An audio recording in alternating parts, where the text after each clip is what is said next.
Assalamu alaikum viewers, welcome to my YouTube channel. In today's video we are going to discuss the theorem number 2 of unit 12 class 9.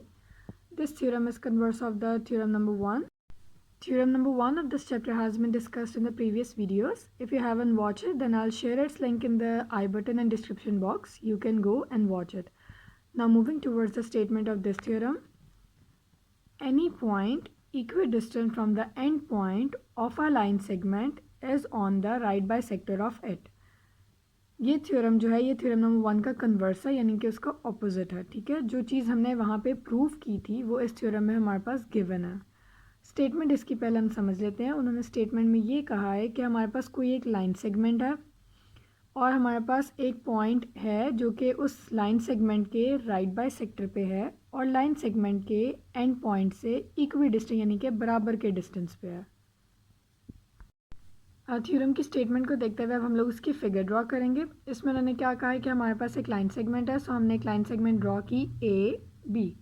फिर उन्होंने कहा है कि हमारे पास कोई एक पॉइंट है जो कि इसके राइट बाइसेक्टर पे है, सो हमने एक राइट बाइसेक्टर ड्रॉ किया और उसके ऊपर हमने एक पॉइंट पी ले लिया. अब उसके बाद हमने ये बताना है कि जो पॉइंट पी है ये उसके एंड पॉइंट्स पे है. सो हमने क्या किया, मतलब एंड पॉइंट से इक्वी डिस्टेंस है, सो हमने क्या किया, इस पॉइंट पी को ए और बी के साथ ज्वाइन करवा दिया. ठीक है, अब हम इसके स्टेटमेंट्स लिखते हैं. गिवन हमारे पास क्या है कि ए बी हमारे पास एक लाइन सेगमेंट है. उन्होंने यही कहा है ना स्टेटमेंट में कि हमारे पास कोई लाइन सेगमेंट है, सो हमने लिख दिया कि ए बी हमारे पास एक लाइन सेगमेंट है और पॉइंट पी है इस तरह से सच दैट कि ये पॉइंट पी है ना, पी ए और पी बी से इक्वी डिस्टेंट है, यानी कि P A congruent to P B है. ठीक है, अब नेक्स्ट हमारे पास आ जाता है प्रूफ.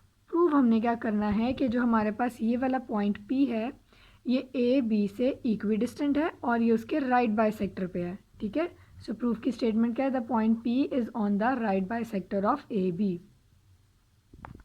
ए बी से इक्वी डिस्टेंट तो हमारे पास गिवन है, हमने वो गिवन में लिखा है कि पी ए जो है वो पी बी के कॉन्ग्रेंट है. इसका मतलब जो है कि ये पॉइंट पी जो है वो हमारे पास ए और बी से इक्वी डिस्टेंट है. ठीक है, सो प्रूफ में हमने सिर्फ ये करना है कि ये पॉइंट हमने बताना है कि उसके राइट बाइसेक्टर पे है. ओके, अब नेक्स्ट हम क्या करेंगे, अब इस चीज़ को प्रूव करने के लिए हम इसकी कोई कंस्ट्रक्शन करेंगे.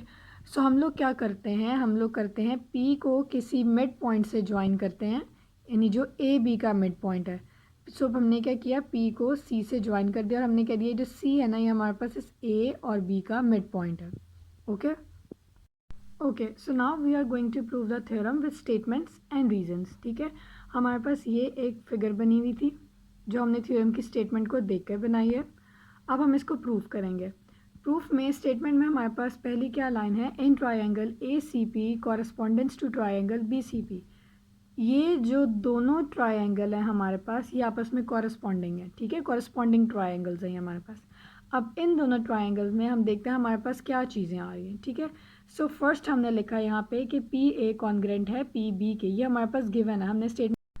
ठीक है, उसके बाद हमारे पास क्या आ रहा है, P C congruent to P C. आप देख सकते हैं यहाँ पे कि हमारे पास फिगर में दो ट्राइंगल्स हमने लिए हुए ना, यानी कि A C P and B C P. अब इन दोनों ट्राइंगल्स में हमारे पास ये वाला पोर्शन जो है ये कॉमन आ रहा है, ये लाइन कॉमन आ रही है.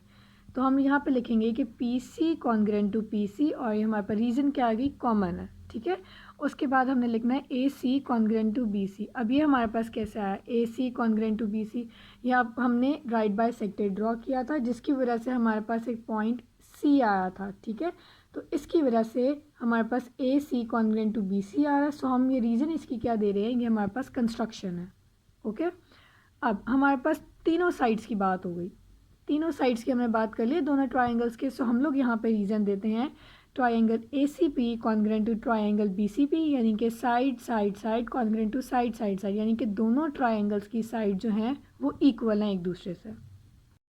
ओके, सो अब हमने साइड्स डिस्कस कर लिया, अब हम आते हैं इसके एंगल्स की तरफ. ठीक है, सो अब आप देख सकते हैं यहाँ पे हमारे पास ट्रायंगल्स में एक एंगल है angle A C P and angle B C P.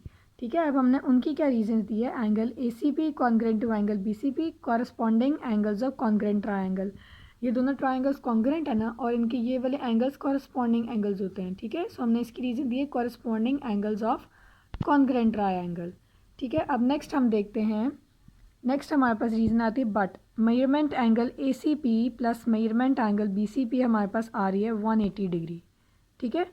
तो 180 डिग्री हमारे पास इसकी रीज़न हमने दे दी कि ये सप्लीमेंट्री एंगल्स हैं। सप्लीमेंट्री एंगल्स वो होते हैं कि जिनको हम ऐड करें ना तो उनका सम जो हमारे पास 180 के इक्वल है, ठीक है। सो हमने कह दिया कि हमारे पास ये जो दो एंगल्स हैं ना, जब हमने इन दोनों एंगल्स को ऐड किया ना तो हमारे पास सम 180 आ रहा है, जिसकी वजह से हमारे पास सप्लीमेंट्री एंगल्स हो गए, ठीक है। सो अब हम ये कह सकते हैं कि इसका मतलब हमारे पास ये हो गया कि measurement angle A C P is equals to measurement angle B C P, और ये हमारे पास 90 डिग्री के इक्वल है, ठीक है। क्योंकि राइट बाय सेक्टर पे है ना, सो हमारे पास 90 डिग्री के इक्वल आ गए। तो अब हमारे पास इन दो स्टेटमेंट से पता चल गया कि हमारे पास 90 डिग्री के इक्वल। हमने रीज़न में भी ये लिख दिया फ्रॉम इक्वेशन 1 एंड 2, ठीक है। जब 90 डिग्री हो गया इसका मतलब हमारे पास ये हो गया कि पी सी जो है वो परपेंडिकुलर है ए बी के, यानी कि ये पी सी जो है ये परपेंडिकुलर है ए बी के, ठीक है। और जब परपेंडिकुलर हो गया इसका मतलब हमारे पास ये है कि measurement of angle A C P is equals to 90, ये प्रूव होगी क्योंकि परपेंडिकुलर बाइसेक्टर वही होता है जो 90 डिग्री का एंगल बनाता है, ठीक है। जब एंगल 90 हमारे पास प्रूव हो गया, और इसके बाद हम ये भी लिख सकते हैं कि C A is congruent to C B, हमारे पास कंस्ट्रक्शन है, पॉइंट सी हमारे पास हमने कंस्ट्रक्ट किया था तो हमारे पास आया था, सो हमने इसकी रीज़न दे दी कि ये कंस्ट्रक्शन है। अब इक्वेशन 3 और 4 से हमारे पास क्या आ रहा है कि पी सी जो है वो हमारे पास राइट बाइसेक्टर हो गया ए बी का, ठीक है। क्योंकि 90 का एंगल भी बन गया और दोनों परपेंडिकुलर भी हैं, सो हमारे पास ये राइट बाइसेक्टर हो गया है। ओके, अब लास्ट में हम लोग ये लिख देंगे that is the point P is on the right bisector of A B, और हमने यही प्रूव करवाना था कि एक पॉइंट पी जो है वो उसके लाइन सेगमेंट के राइट बाइसेक्टर पे है। If you have any problem regarding this theorem you can ask me in the comment section. Do subscribe to my channel and share it with your friends and family. Thank you.